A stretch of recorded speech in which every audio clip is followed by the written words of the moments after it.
Hello বন্ধুরা, কেমন আছেন আপনারা সবাই?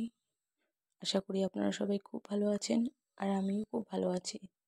তো আবারও চলে এসেছি নতুন একটি ব্লগ নিয়ে আপনাদের সাথে। তো চলুন আজকে দিনটি শুরু করা যাক। দেখতে থাকুন আর সঙ্গে থাকুন।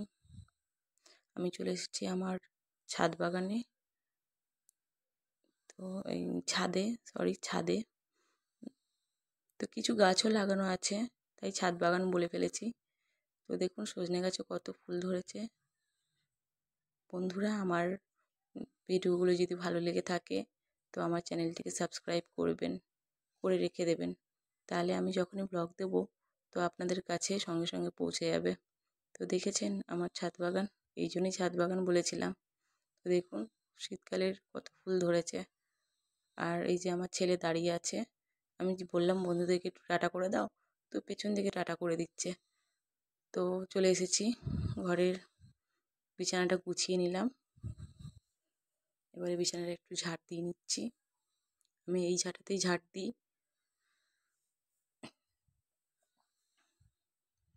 তো এবারে ঘরটা ঝাড় দিয়ে নিচ্ছি।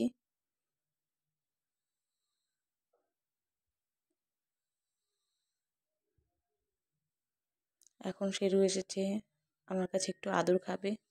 ও মামা একটু আদর করো না মা, একটু আদর করো। তো আমি বললাম আমি তো কাজ করছি, তো ঠিক আছে আমি আদর করে দেবো। তো ওই জন্য বসে আছে, কখন একটু আদর করব। তো চলে এসেছি পুজো করতে।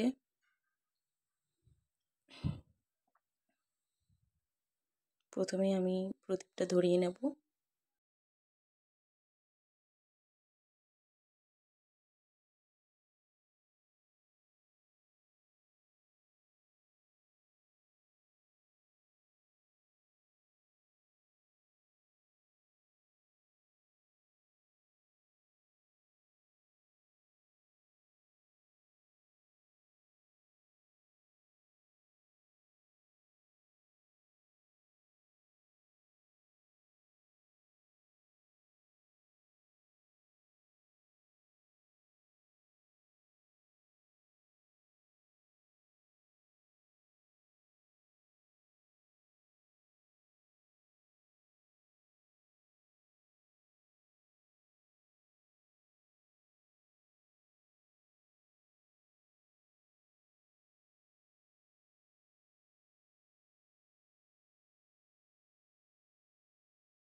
ছেলে তো ড্রয়িং করছে, তো আমি চলে এলাম রাতের রান্নার দিকে। তো বসিয়ে দিলাম ভেজিটেবিল ভাজা বলবো না কি বলবো আর কি, ওরকমই আর কি। আমি একটু তেল ছাড়া রান্না করি, তেল কমে রান্না করি, ওটা আমি বেশি ভালোবাসি। তো তেল কমে আর কি বসিয়ে দিলাম, একটু কালো জিরে ফোড়ন দিয়ে আর একটু কাঁচা লঙ্কা ফোড়ন দিয়ে। তো আটাটাও এদিকে মেখে নিচ্ছি আর তরকারিটা এদিকে হয়ে যাচ্ছে। তো এদিকে তরকারি হয়ে গেছে, এবারে আমি রুটি শুরু করে দিয়েছি। তো রুটি শুরু করতে করতে দিয়ে দেবো ওর বাবাকে। ওর বাবা চলে এসেছে বাড়িতে। তো গরম গরম রুটি ভেজে ভাবছি দিয়ে দেবো। তো আমার কাছে না রুটি মোটামুটি ফোলে, তো ভিডিও যখন ক্লিপ নিচ্ছিলাম তো রুটিগুলো ফুলছে না। যাই হোক, ফোলা রুটির ভিডিও আমি আপনাদেরকে দেব কোনো এক সময়। তো আমাদের রুটিটা খুব কম খাওয়া হয়, শীতকাল বলে তো রুটি একটু খেতে ইচ্ছে করছে। আর শীতটাও দারুণ পড়েছে বলুন। আপনাদের ওদিকে কেমন শীত পড়েছে একটু জানাবেন কমেন্ট করে। আসলে পৌষ পার্বণ আসছে তো, চলুন ওর বাবাকে খাবারটা দিয়ে আসি।